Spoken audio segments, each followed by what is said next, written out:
Welcome into Duval Daily, presented by GenJag.com. I'm Jordan DeLugo. Thank you so much for tuning in here on Wednesday, February 26th, NFL Combine Week.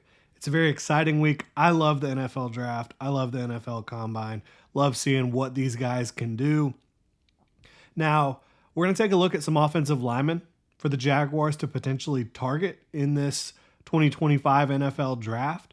You've heard James Gladstone talk about the interior of the offensive line being critical. Obviously, the Jaguars have their two tackles that are going to be their starters for at least the next 2 years in Anton Harrison and Walker Little. Those are their two starting tackles they're moving forward with, right? But interior offensive line-wise, I think you could see a lot of turnover. Brandon Sheriff, free agent.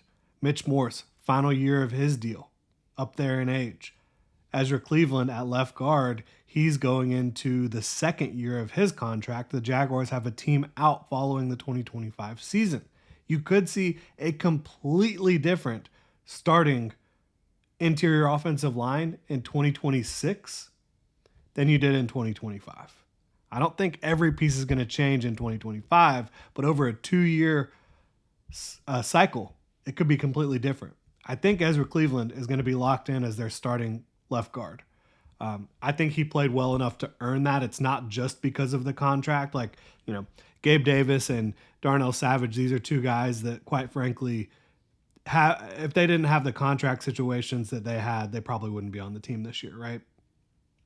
I think Ezra Cleveland has earned a role on this football team. I do. But that's not to say they can't upgrade long term. I just think going into 2025, you look at getting your best 5 guys out there. I think Ezra Cleveland's probably going to be one of those best 5. So getting into the combine, not sure if every one of these guys will test, and you don't know which drills, which guys are going to do. A lot of position groups, it seems like the vast majority of guys at a certain position group will avoid certain drills, but these are going to be guys to keep an eye on that are invited to the combine that I think have legitimate arguments, legitimate potential landing spots with the Jacksonville Jaguars, mostly interior offensive line. Some of these guys have some tackle versatility as well. And a lot of the tackles in this class, you could look at them and say, could they be better at guard? Could they be better at center? Fair questions. It's not just everybody trying to kick guys inside. There's legitimate question marks. So let's dive into this. If you enjoy the content, please like and subscribe.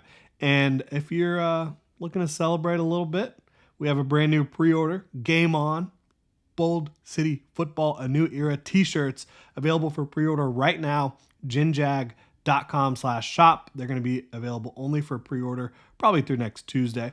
So if you want to get your hands on one of those, go check it out. Now, looking at these offensive linemen, we're going kind of in ABC order here. I think the only one outside of ABC order is Charles Grant, who we will talk about a little bit later. But ABC order, last names, Anthony Belton out of NC State. This guy, his tape, played tackle, right? At left tackle at NC State. His tape is, if you grade to the flashes, I mean, you could have a first-round grade on him, but there's a lot of inconsistency at tackle.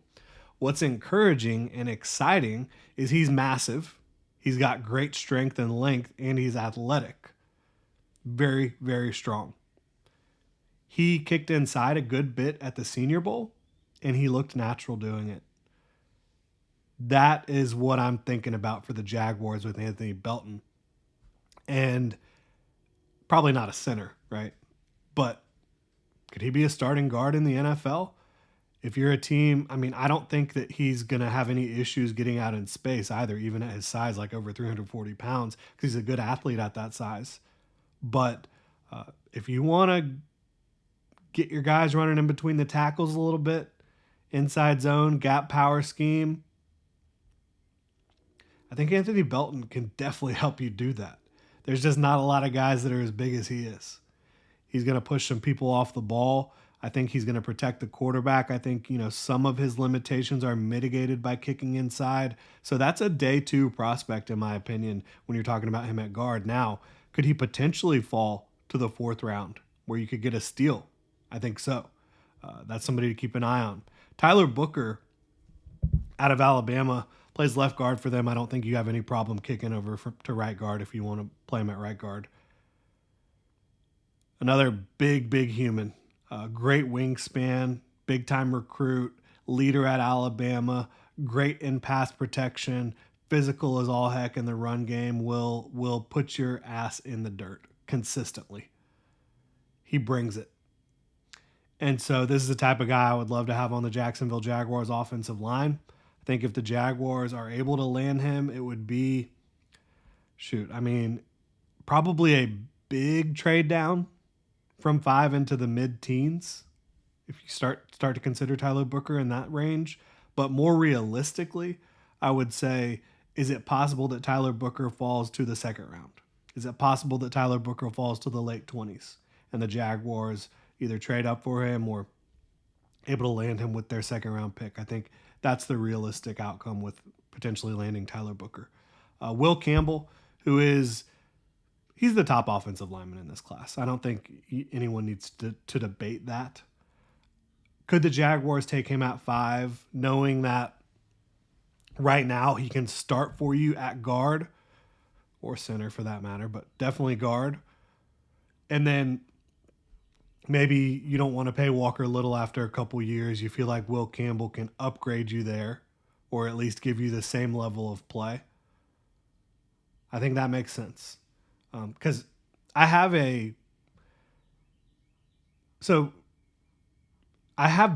what I believe is a blue chip grade on Will Campbell as a guard. The only reason I'm not giving him a blue chip final assessment is because I haven't actually seen him play guard. But I believe he has all the traits to be a dominant interior offensive lineman. I have a first round grade on him as a tackle. There are some deficiencies, right? But overall, I think you're getting a really good starter, whether he's playing tackle or guard. And so if you want to take that guy at 5 and say, we're going to upgrade our interior right now, we're going to upgrade potentially tackle in the future with Will Campbell, sure. I would have no problem with that. And I know a lot of people talk about trading down. I think the NFL is going to be higher on Will Campbell than maybe some folks that kind of monitor the draft and talk about the draft are. I don't think he's like falling. I think the Patriots might take him at 4. Honestly, I wouldn't be surprised. That's not my best guess, but that would not shock me. So Will Campbell, yeah, I'd be on board with that. Ariante Ursary out of Minnesota, big, physical, explosive, has length. He might project better inside the guard. I don't think he has great horizontal movement. I don't think he has great feet to mirror. I don't think he's super flexible and bendy. Kicking him inside the guard could make a lot of sense. And if he falls to the second round and you're saying we can see the vision here at guard and also definitely has the size and traits to be an adequate tackle, another one that could make a lot of sense. Young prospect. Miles Frazier, who played guard at LSU, did a lot of tackle work at the Senior Bowl and looked damn good doing it. Miles Frazier, a potential swing type of guy. I would guess this is a day 3 prospect. So if you're looking to shore up some depth on the offensive line, makes a lot of sense as a potential guard / tackle. Definitely guard. Joshua Gray out of Oregon State, another interior offensive lineman. Could be a day 3 guy that kind of slips through the cracks and has a chance to be a starter long term. Definitely a great swing player. Donovan Jackson out of Ohio State, who had to finish his career playing tackle. Really, I thought he was a true guard. I really did, especially the first few games he kicks out to tackle. Has to deal with Abdul Carter. It's kind of a mess. His best tape ended up coming at tackle down the stretch this year, which is incredible. So, another player like Will Campbell, Donovan Jackson, not in my opinion the same level of player as Will Campbell, but Donovan Jackson, someone who could have guard tackle versatility for you, who I think you can plug in and start pretty early at guard and maybe say down the road, can he be our tackle? Feel pretty good about that. Emory Jones out of LSU, someone who didn't take that step you were really looking for in 2024. His, technically he's just all over the place. He doesn't play with consistency, but he's fiery, he's physical, he's athletic. Can he play guard? I think so. Played tackle at LSU. If you get him in your system late day 2, early day 3, and you develop him, could he be a high quality starting offensive lineman in the NFL? I think so. I think he's going to test well. Marcus Bow, or Marcus Mbo. I'm not sure how you pronounce it. I've heard it both ways. Marcus Mbo out of Purdue played tackle this year. There's flashes at tackle that are incredible. There's also a lot of bad tape at tackle. I think you got to kick him inside where he just looks more comfortable. Center or guard, that's where his traits really line up to be home run type of traits. And if you're playing him at guard, he's a little over 300 pounds. He does have enough length, right, to play tackle. But if you're playing him at guard, it's probably in a heavily wide zone based offense. And the Jaguars could go in that direction. They could certainly want to feature these guys that they have in outside zone. I think Liam Cohen will be able to design the run game around the skill sets he has. I think Travis Etienne makes a lot of sense in a wide zone rushing attack. Get the ball out in space.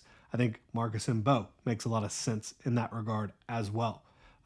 Unbelievable athlete. He will hit you with the snatch trap more than anybody in this class on tape, which is a devastating move, and he's really good at it. He shows hand violence. He shows the ability to target lock down the field. Unbelievable athlete. So if you want to plug him in at guard or center, I'd be excited about it. Day 2 of the draft. Armand Membou is going to end up being a first-round pick. He could be a trade-down target, and I think similar to Will Campbell, similar to Donovan Jackson, there's guard tackle versatility. Although I think Armand Membou is a tackle first, so you probably a team's probably going to take him to be a tackle in the somewhere after 10, around 10 or after. Young football player, unbelievable season in 2024. He has the movement skills, the length, the strength, I think, to get the job done at a high level and be a really plus starter for a long time. I don't know if he's ever going to be a all-pro, but I think he has a chance to be a Pro Bowl player and certainly a plus starter. A key piece, top 2-3 guy for your offensive line to get things moving in the right direction. And I think he could play right guard for you. And again, Walker Little, maybe you don't want to pay him forever. If that's the case, Armand Membou play right tackle, Anton Harrison play left tackle. That could work out. Tate Ratledge out of Georgia. He just looks the part, man. He's got the tattoos, the hair, the mullet. Wears number 69. Plays guard, right guard. What else could you ask for there? I think he's going to be a good starter. Probably not a Pro Bowl guy, but a good starter. Jonas Avenea played right tackle at Arizona. Big boy, 330 plus pounds. He gives up his chest a lot, and that worries me. I don't know why it happens. Obviously, it means the hands aren't firing out quick enough. He's not keeping guys off his chest. He's not using proper hand placement. I think with the right coaching, Jonas Avenea could be a tremendous guard in the NFL. But Senior Bowl, kicking inside the guard at times, it gives me a little pause. I'll just say that. It gives me a little pause. And so somebody who I thought would be maybe a late first rounder, early second rounder, I'm kind of cooling on a little bit, maybe late second round, early third round. We'll see where he goes. But there's just not a lot of dudes that have the profile that Savenea has with his size and, relative athleticism at his size. Jackson Slater out of Sacramento State, small school kid. Definitely keeping an eye on him. I think that he really showed out at the Senior Bowl, and so we'll see how his athletic testing comes in. Carson Vinson out of Alabama A&M, guy who went to the Senior Bowl as well. I was impressed by him at tackle. I think he's got starter traits at tackle. And so small school, Can he go out and show that he can move the way you need a starting tackle to move at the NFL level? Charles Grant, another one, small school. I don't know if he's participating because I think there's an injury situation that popped up with him, but athlete out of William and Mary at tackle. 6'4", 300. Maybe he does have to kick inside. Who knows? I haven't watched his tape yet because I haven't been able to find it yet. But Charles Grant, somebody who is definitely one to keep an eye on with his athletic profile and some of the excitement around him. Cameron Williams out of Texas. Big tackle, right tackle. And yeah, we can bring up Kelvin Banks too. I'm just not a big fan of Kelvin Banks. I think he's going to go in the first round. I think I would let some other team take that swing. And one thing that the Jaguars talked about, James Gladstone talked about, the team, the decision makers, they need to be in full alignment with these picks. It would surprise me if everyone would be on board with a Kelvin Banks pick, especially at 5 or in the top 10 or top 15, because this is a guy not asked a vertical set, barely ever. When he does, doesn't look great. Falls off blocks a ton, gets out over his toes. When you're leaning forward, you have to be somebody with insane core strength and balance to be able to get away with that. I don't think he has those things to be able to get away with it consistently. So, yes, there's upside. Yes, there's excitement about his hand usage and his athleticism overall, the whole profile, but that's what really scares me, the balance. And you see it consistently. But his teammate, Cameron Williams, who has a long way to go, but I think is more physically gifted, 330 plus pounds, got all the size in the world. The reason I want to bring him up for the Jaguars, maybe he could be available third round. I think you could plug him in at guard and get some beef inside, and he's athletic enough and he'll put people in the dirt. So that's somebody I'm keeping an eye on. Jared Wilson, the center out of Georgia, only 1 year as a starter, but it was a really impressive year. Definitely a day 2 prospect in my opinion. So if the Jaguars don't address center in free agency, which I am still trying to manifest Drew Dahlman to the Jaguars, the Atlanta Falcons center, if they don't address center in free agency or before, I would say Jared Wilson's probably going to come off the board in the third round. Yeah, I'd be on board with that. I think that he's got all the athleticism and tools that you need to succeed, and he had a really good year at Georgia, so somebody I'm a fan of. And then finally, last, certainly not least, Gray Zabel, who I think can play all across the interior for you. If you really need him in a pinch, he could potentially play tackle for you as well, which is what he did at North Dakota State. Shined at the Senior Bowl, shined on tape, dominated throughout his career at North Dakota State. His base and his hands, they are in sync. He's got a really wide base, plays very strong, has just strength throughout his frame, always has his hands in the right spot at the right time. There's some recovery ability as well with him. So Gray Zabel, if he's there at 36, I'd be a big fan of that pick for the Jacksonville Jaguars, or I wouldn't be mad if they traded up for him. I really wouldn't. So that's kind of my look at the offensive line class at the combine, guys to keep an eye on. What they might do.